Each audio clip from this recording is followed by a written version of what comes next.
हुआ प्रदेश के इतिहास का सबसे बड़ा बजट, 8.8 लाख करोड़ की हुई घोषणाएं। रायबरेली दौरे पर राहुल गांधी, छात्रों को किया संबोधित। बरेली में ऑल इंडिया मुस्लिम जमात के राष्ट्रीय अध्यक्ष मोहम्मद शहाबुद्दीन रजवी की सरकार से अपील, रमजान में कर्मचारियों को 1 घंटा छूट की रखे मांग। गाजियाबाद के लोनी बॉर्डर में सनसनीखेज मर्डर, पड़ोसी ने युवक को मारकर घर में दफनाया।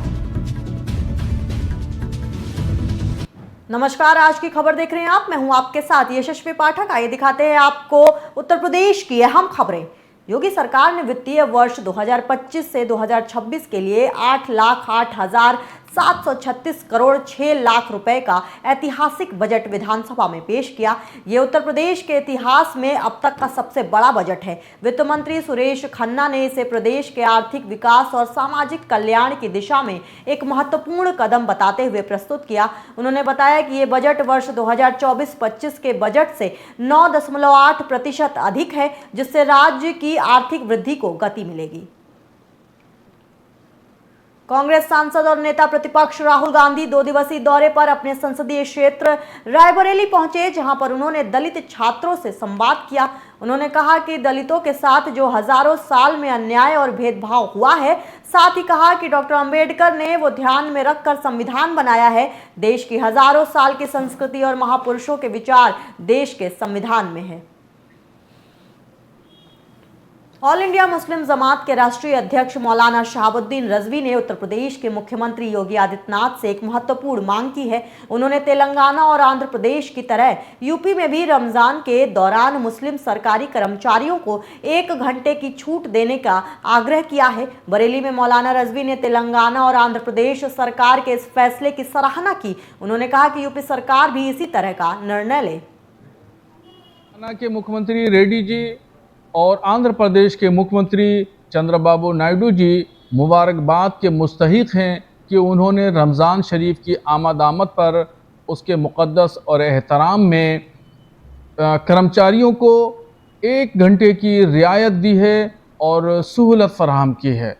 मैं इसी तरीके से अपने उत्तर प्रदेश के मुख्यमंत्री योगी आदित्यनाथ जी से भी गुजारिश करूँगा कि यहाँ भी वो मुसलमानों को 1 घंटे की रियायत दें रमज़ान शरीफ में। इससे उनके ताल्लुक़ से एक अच्छी सोच मुसलमानों के दरमियान डेवलप होगी और जो उनकी छवि है वो मुसलमान सकारात्मक तौर पर मुस्बत नज़रिए से उनके बारे में सोचेंगे। गाजियाबाद से एक सनसनीखेज हत्याकांड का मामला सामने आया है, जहां पर एक व्यक्ति ने अपने ही पड़ोसी और पुराने साथी की बेरहमी से हत्या कर दी और उसके शव को अपने ही घर में 8 फीट गहरे गड्ढे में दफना दिया। पुलिस ने मुख्य आरोपी को गिरफ्तार कर लिया है, जबकि उसके 2 अन्य साथी अभी भी फरार हैं। ये मामला है कि एक पुलिस को लोनी बॉर्डर थाने को सूचना प्राप्त हुई कि एक व्यक्ति जिसका नाम दीपक है, उसको उसके ही एक साथी ने जो है अपने घर पर बुला करके उसकी हत्या करके और उसके बॉडी को जो है अपने घर में गड्ढा खोद करके और उसमें दफना दिया है। इस सूचना पर पुलिस ने छानबीन की और फिर फॉरेंसिक टीम जो फील्ड यूनिट की होती है उसको बुलवाया और बुलवा करके और जब जांच की गई तो पूरे घर में जगह जगह बिस्तर पर, बेड पर, सीढ़ियों पर खून के ऐसे निशान मिले जिन्हें पोंछ करके मिटाने का प्रयास किया गया था। फिर उसके बाद जब छानबीन की गई तो एक कमरे का फर्श जो है वो देख के लगा कि अभी वो ताज़ा ताज़ा जो है वो अव्यवस्थित होकर के व्यवस्थित करने का प्रयास किया गया। फिर वहाँ पर जब उसको गड्ढे को खोदा गया, फर्श के ऊपर की टाइल वगैरह हटा करके, तो लगभग 4.5 फीट गहरा गड्ढा खोदने के बाद इस दीपक की जो है डेड बॉडी बरामद हुई और इसमें टीमें रवाना की गई थी और इसका जो मुख्य आरोपी अंकित पुत्र पप्पू पंचाल है उसको गिरफ्तार कर लिया गया। रायबरेली में लापता चल रहे 7 साल के बच्चे का शव तालाब में बरामद हुआ है। शव मिलने से परिजनों का रो रो कर बुरा हाल है।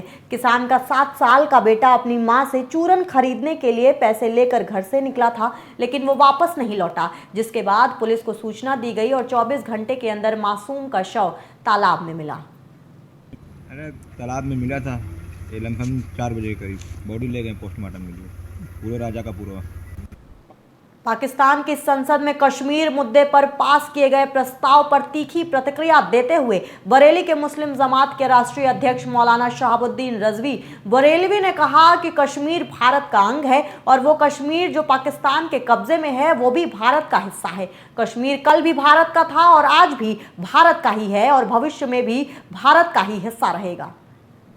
पाकिस्तान की पार्लियामेंट में कश्मीर को लेकर के प्रस्ताव पास किया गया कि यहाँ रायशुमारी कराई जाए, तो पाकिस्तान को इस बात को सोचना चाहिए और समझ लेना चाहिए कि ये कश्मीर भारत का हिस्सा है और वो कश्मीर जो पाकिस्तान के कब्ज़े में है वो भी भारत का हिस्सा है। ये कश्मीर दोनों मुश्तरका कश्मीर, ये भारत का अंग है और इस मौजू पर, इस मुद्दे पर किसी से भी कोई समझौता नहीं किया जा सकता। पाकिस्तान कितनी ही कोशिश कर ले, पार्लियामेंट में एक बार नहीं 1000 बार प्रस्ताव पास करे, मगर ये भारत का अंग है और अंग भविष्य में भी रहेगा। पाकिस्तान की हसरतें पूरी नहीं होने वाली है, यह हम स्पष्ट वाज़े तौर पर भारत के मुसलमानों का नज़रिया हम बता देना चाहते हैं।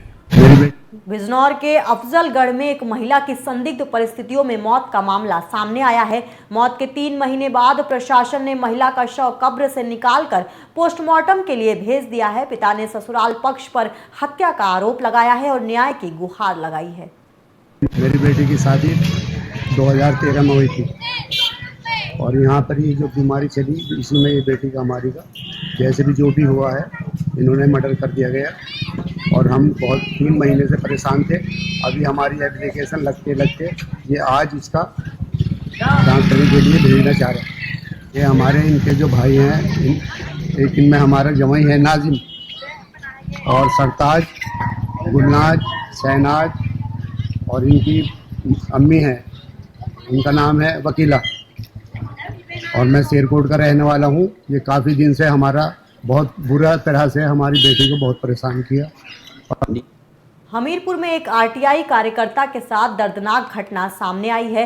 ग्राम प्रधान और उनके साथियों ने कार्यकर्ता को बंधक बनाकर गौशाला में ले जाकर बेरहमी से पीटा। ये घटना तब हुई जब आरटीआई कार्यकर्ता ने जिलाधिकारी के आदेश पर ग्राम प्रधान पर भ्रष्टाचार के खिलाफ मुहिम चलाई, जिसके बाद आरटीआई कार्यकर्ता को जान से मारने की कोशिश की गई। डीएम साहब ने एक जांच टीम बनाई थी, तो जांच टीम ने मुझे फ़ोन किया था 2 बजे। इस 3:30 बजे उमरी ग्राम पंचायत में दोबारा जैसे जांच हो रही है तो आपको वहां मौजूद रहना है। मैं 4 बजे ग्राम पंचायत उमरी पहुंचा हूं, तो वहां पे मैंने जांच अधिकारी को फ़ोन किया। जांच अधिकारी ने बोला कि आप पंचायत भवन पर रुकिए, हम आ रहे हैं। और जैसे पंचायत भवन पहुंचा, वहीं पर जो प्रधान था कपिल वर्मा और उसके भाई और लगभग 15 से 20 लोग वहाँ आ गए। मुझे चारों तरफ से घेर लिया। उसके बाद मुझे फिर इन लोगों ने आंखें पेशी से बंद की और मुझे गिरा लिया, बहुत मारा। उसके बाद गाड़ी में लादा, गाड़ी में लाद के ये गौशाला ले गए, मुझे नग्न किया। नग्न करने के बाद मुझे बेल्टों से मारा, फिर मुझे घसीटते हुए गौशाला के अंदर डाल दिया। उसके बाद मेरे साथ अमानवीय व्यवहार किया।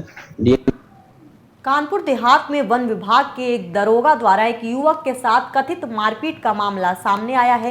पीड़ित के भाई की शिकायत के अनुसार घटना 17 फरवरी को हुई, जब उसका भाई जंगल में लकड़ी बीनने गया था। वन दरोगा अपने साथियों के साथ मौके पर पहुंचे और बिना किसी पुख्ता सबूत के लकड़ी काटने के शक में युवक के साथ मारपीट शुरू कर दी। आरोप है कि वन दरोगा ने न केवल गाली गलौज की, बल्कि युवक को घसीटते हुए सार्वजनिक रूप से पीटा और उसकी बेइज्जती की। इस जनपद को हरा करने के लिए हम सभी लोग स्वयं वन विभाग और अन्य विभाग वृक्षारोपण करता है और ये मकसद होता है कि वनावरण को बढ़ाना है, जो कि हमारे जीवन के लिए बहुत ही महत्वपूर्ण है। ऐसे में लगातार जो हमारे वन कर्मी होते हैं जंगलों की सुरक्षा करते रहते हैं, गश्त करते हैं।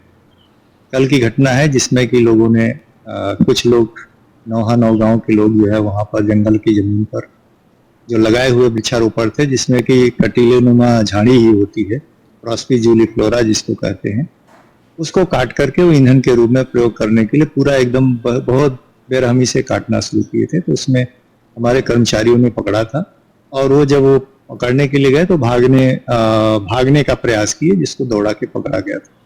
फिर हमारे क्षेत्रीय वनाधिकारी रसूलाबाद और उनकी टीम के द्वारा उनको थाने में ले जा करके उनको बंद भी कराया गया है। वो हमारे इस जनपद यहाँ लकड़ी लेने गए थे खाना बनाने के लिए, तो वहाँ शाहजलाल पहुँचे, उनके साथ 4-5 लोग और थे। उन्होंने हमारे भैया को हाथ पीछे से बांध करके बहुत मारा पीटा और मार करके उनको थाने ले आया। थाने लेकर के थाने में बंद कर दिया।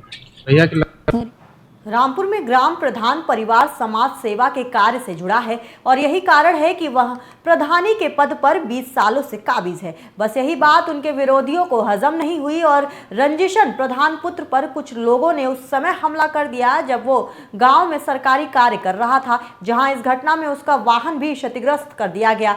बता दें कि फिलहाल मामले की FIR पुलिस ने दर्ज कर ली है। देखिए, थाना क्षेत्र कैमरी के ग्राम भटपुरा में आपसी विवाद में फायरिंग का मामला प्रकाश में है। दिए गए तहरीर के आधार पर उचित धाराओं में अभियोग पंजीकृत किया गया है और नामित अभियुक्तों की गिरफ्तारी सुनिश्चित की गई है।